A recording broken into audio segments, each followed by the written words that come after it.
All right, everybody, we're being joined now by Coach Swinney. As always, he will lead off with some opening comments before it comes time to open the line to questions. When we do open the line to questions, we'll ask, as always, you please identify your name and affiliation prior to doing so. So we will lead off with head coach. Coach. All right. Well, obviously, very disappointing game. Offensively, just once again, just so many missed opportunities, critical turnovers, drops, and missed throws.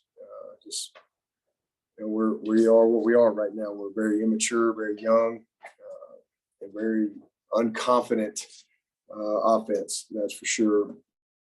Defensively, we played a good, I thought, quarter and a half to start the game.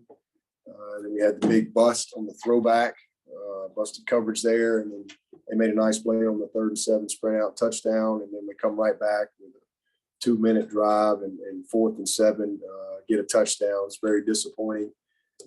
We didn't affect the quarterback like we needed to, and then 8 minutes to go in the game, we couldn't get the ball back, took a knee. So they just kicked our butts. Simple as that. But we lost everything we needed to do to win the game. We didn't do. We lost the margin.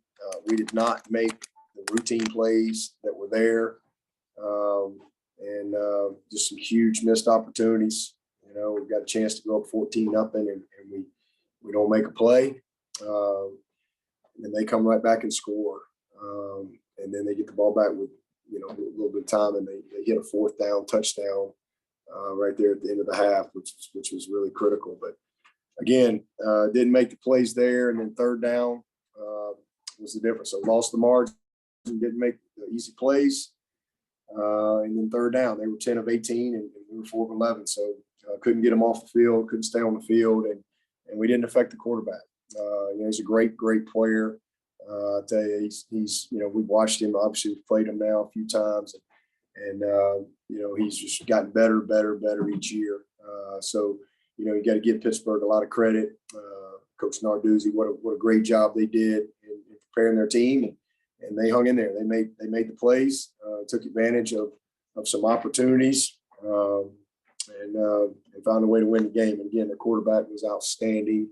And but again, we did some good things early. I mean, running the ball effectively, and again, had a lot of things there that we just didn't capitalize on.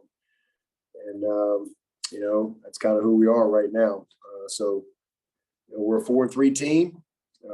That's who we are. It's what we've earned, and it's incredibly disappointing.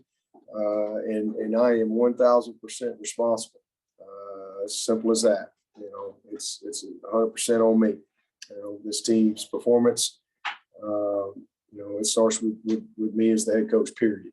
And everybody hurts. This is a very frustrating, a very painful time. We lost 2 more players tonight. We got about 17 scholarship guys out. It looks like Bachhorst tore his ACL, and then just break your heart. Just breaks your heart. This kid's a 5th-year competitor. It's just giving every ounce of everything he has to his team, and my heart breaks for him. Galloway separated his shoulder. He was just getting back. So we've had a lot of good fortune around here, a lot, and this is just a tough time that we're going through for sure. But you know what? As I always say, I'm thankful for the bad just as much as I am the good. And it hurts right now. I mean, there's no doubt about it. I mean, this is a hurting staff, a hurting football team, a hurting fan base. I mean, this is not the Clemson standard. But in the long run, this will make us better. I do know that, and it's my job to get us better.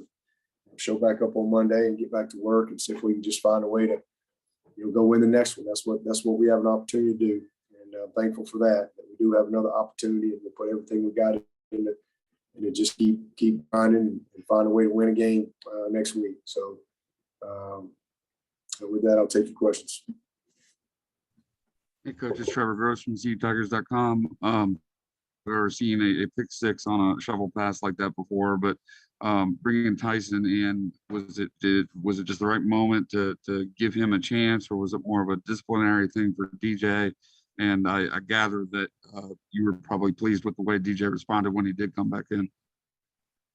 Yeah, it was just I thought he had a couple bad plays in a row. Right before the half, ball probably should have been picked, and ball, it was not the right coverage to throw the ball over there. We kind of forced the ball, and then we come back and pick six. And I just felt like I needed to give Tyson a chance, and I thought Tyson came in and did some good things, and led us down to a field goal there. It was positive, but they ate the clock up, and we couldn't get the ball back. And next thing you know, it's a couple field goals and get down a couple scores, and we got to throw the ball. Felt like DJ would give us the best chance there. Certainly, he's had most work, and he's really has shown in a 2-minute situation to give us the best chance. So we put him back in there, and you're right. I thought he responded well. I really do. I thought he could have sat over and pouted. He didn't. He responded well, and he took us right down the field for a touchdown. And it's, a 10-point game with 8 minutes to go. And again, if you don't have the pick six, it's 20-17.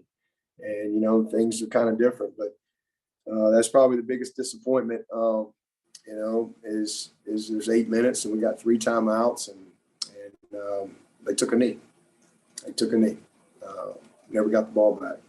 So, but I am proud of DJ for, how he went in and responded on that drive, and just disappointed that we didn't get a chance to get it back and see what he could do. But at the end of the day, really just poor performance and all the way around. Dabo, this is Larry Williams. What's your, I guess, position on the quarterback, the starting quarterback now? Is that like an open competition moving forward, or is it DJ's job still? I think everything's under evaluation at this point. At 4-3 where we are, I think everybody's got to show up learning every single day, and we've just got to take it one day at a time, and we'll go to practice and see who has the best practice, and we'll figure out who's going to run out there first at every position, and again, do everything we can to try to find a way to win a game. Dabo, with Braden, is that a season-ending injury? I'm not sure. Probably, most likely, but I can't confirm that right now. You got 5 weeks left. We'll see. Hey, Dabo, David. ESPN. How much of the problems for DJ do you think are confidence issues versus execution issues? Like, has it kind of compounded the struggles as they've continued, or do you think it's just a matter of like the execution's got to get better? It's not really a mindset thing. I think it's a little bit of everything, but his last 2 games have been his best 2 games. I mean, he did some, he had played his best game in the BC game, but it's kind of the same thing. We dropped some easy balls and we missed some easy throws in that game, and we really could have put that game away. But then he comes back in the Syracuse game and he played really well. He missed a couple, but he really played well with his arm, his mind, and his legs. And I thought it was his best game at Syracuse. And I was very encouraged with that. But once again, we missed some plays. We had some critical missed opportunities and some drops that could have kind of put that game away. And that's the frustrating thing about where we are. And then tonight, I mean, I thought Tony had a great plan, and he gave him a chance to win the game. But you got to find some rhythm. And again, the first touchdown, we had a touchdown throw to Bo Collins, and it was a 4th throw. Ball's behind me, and he beats him, and it's just a little post throw, a little post go, and the ball was kind of put behind him, and so we had to kind of stop. DB got in there late and knocked it out, so just missed play. We had a couple of drops, and then obviously the play to Shipley. I mean, he makes a beautiful throw, and that's a walk-in touchdown. And you're gonna be up 14-0. Instead, we have to punt, and then they go on the long drive and score, tie it up, and get the ball back in a couple minutes and score again on 4th down. So, it's just a combination of again, just immaturity, youth, lack of confidence, and all those things affect your rhythm. But the kids, they're trying hard, and we're just not very good right now. But I believe in these guys. I believe in our coaches, and we gotta keep grinding. And again, I think you gotta have good perspective, and I'm thankful for perspective. This is a really bad stretch that we're in, really bad stretch. But I do know that every storm runs out of water eventually. And we're kind of in a storm right now. There's no doubt. It's nobody's fault but mine. But in the long run, this will make us better. And I do know that as well. And I know nobody wants to hear that. We're supposed to win every game and all that, and I get it. But we've had a lot of winning around here, and we're in a tough stretch right now. And but it will make us better. It will make us better. We'll grow from it, and we'll look back on this in a few years and see the fruits from this moment that we're in. Hey, Coach, it's David Hood. Touching on that perspective motif right there. Obviously, people on social media they want sweeping changes today. Bench the quarterback, fire Tony Elliott, fire the offensive line coach. What is your message to everybody that says, hey, just break it all down immediately and start over? Yeah, well, those were a lot of the same people that probably wanted me fired after the first couple of years. Wanted my strength coach fired, and all those things. If I start running this program by listening to the people outside, then I'll probably be one of them pretty quick. Hopefully, if I've done anything, I've demonstrated over 13 years as a head coach. I think we've been a model of consistency, and on and off the field. So hopefully, like I said, we've earned a little bit of trust. And again, I have every right to be disappointed. I'm disappointed. Everybody's disappointed. I'm sick to my stomach. It's just, this has been a long time since I've been in a situation like this. But I have been in situations like this, and I know what we're made of. I know what I'm made of, and I know what these kids are made of, and we will grow through it. We will, and we'll get back to winning some ball games, and hopefully that'll make us appreciate it even more when we get back to that time, because it's coming. And again, we continue to get better, continue to recruit, continue to get some players back, and not making any excuses. We got a lot of guys that aren't with us that eventually we'll get back. And again, in the long run, we'll look back on this really disappointing time, and just like I can look back on some other disappointing times over the last 13 years, and I can see how we grew from it. And that's always a choice. For me, I'll show back up tomorrow and get back at it. There's no quit in me. There's no quit in this staff.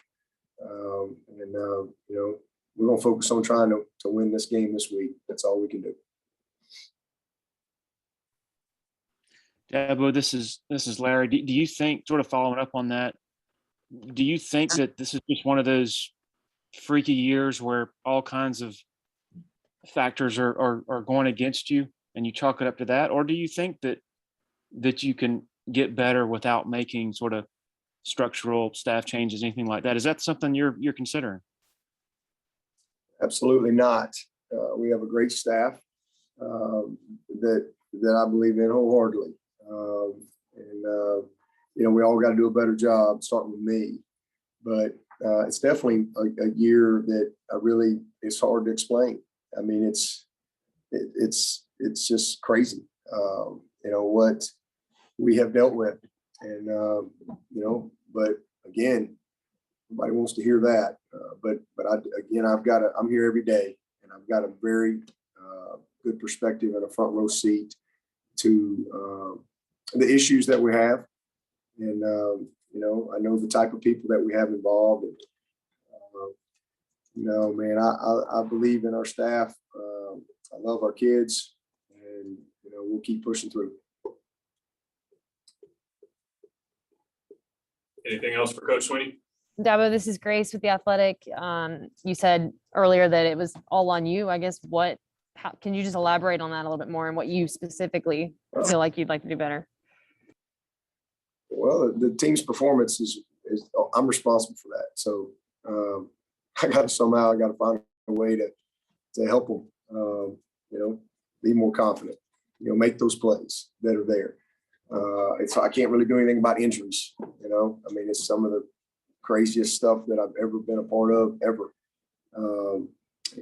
Since I've been in college football, it's just crazy. Some of the things we've dealt with, but it's just, again, you got to just know that it's all good in the long run. And we've had so many unbelievable moments and years where nobody got hurt. And, this year, again, counting Bach and Galloway, I think it was 17 guys unavailable. 5 scholarship receivers out tonight. Obviously, we got guys all over the place, but I still think we have enough to win. And we're just again young and immature and not very confident, and not playing with any type of precision. And that's my responsibility. So is to take what we have and go win. That's my responsibility. And I've done a poor job of that. So I got to find a way to get us better. Well, this is Larry again. You mentioned y'all had some running success early on, and I was curious. Y'all seemed to go away from that, and I'm wondering whether that was a function of Pitt sort of gearing its numbers to stop the run, or whether maybe y'all did get away from it a little too much at some point. We'll evaluate that once we go through the tape. But I thought Tony called a great game. I thought he had a good plan. Again, we just didn't take advantage of the opportunities. You're not going to win if you don't make the routine plays. And we knew we were going to have to make a few more competitive plays than we did, and then take care of the football. It was critical, too critical. When we're going in to score there on the first interception. And so just some critical mistakes, but and some of it was some RPO stuff. But I thought Tony did a good job. I thought he had a heck of a plan, and we just didn't get it done. We'll take one or two more for Coach. Hey, Dabo, it's Alexis from the state. I'm talking before you mentioned kind of that 2014 season and how you're able to kind of turn things around. I believe that's the last time y'all lost 3 regular season games as well. So what do you take from that season? Maybe, or is there anything you can take from that season to kind of help these guys? Obviously, a lot has happened since then, but is there anything that you can kind of look at that season to maybe help these guys this year? Yeah, not just that season, but life, and really, my whole career here at Clemson. You go back to work, you put your eyes forward, and you own it, you learn from it, and you keep trying to get better. But certainly, that team lost 3 games, but did something about it. I mean, we're 4-3, and again, it's not that you're 4-3; it's how you respond to that. That's ultimately what's going to matter. What do we do? Do we do something about it, or do we just, lay down and quit? That ain't never going to be my nature there. I mean, we're gonna go back to work tomorrow. And put our eyes forward. That's what we focus on, what we can control, and try to put the guys in place that we've got. Hopefully we'll get a couple of guys back this week. And try to go win the next game. But that's what that team did in 14. We just went back to work, and our best player got hurt that year, but we found a way to go 9-3, and then we won the bowl game. So this team still has an opportunity to finish on a positive note, but we're gonna have to play a lot better. We got to play better. We got to all take ownership. And but again, it's my responsibility, and I'm gonna do everything I can to help us finish strong. We'll take one more if anybody has one. Dabo, Brad, Clemson SI. Do you have any update on how long Joseph Ngata will be in protocol, and then any update on Frank Ladson? Yeah, Latson's done for the year. He had to have surgery on his groin on Thursday, so he's done for the year, which is it's just so disappointing for that young man. He really played as a freshman, and then last year he wasn't available very much. Ended up having to have surgery on his left side of his groin, and then played a couple games this year, and now he's out for the year. So Joe, hopefully we get him back this week. We'll just have to wait and see where he is. Same thing with EJ. Hopefully we'll get him back, but I don't know where he's going to be on Monday. Obviously Will Taylor's out for the year, and Spector has been out for all of the year as well. So definitely been down a lot of guys, but as I said many times, we still got enough to win, and it's our job to get it out of them. All right. Thank you, Coach. Thank you, everybody.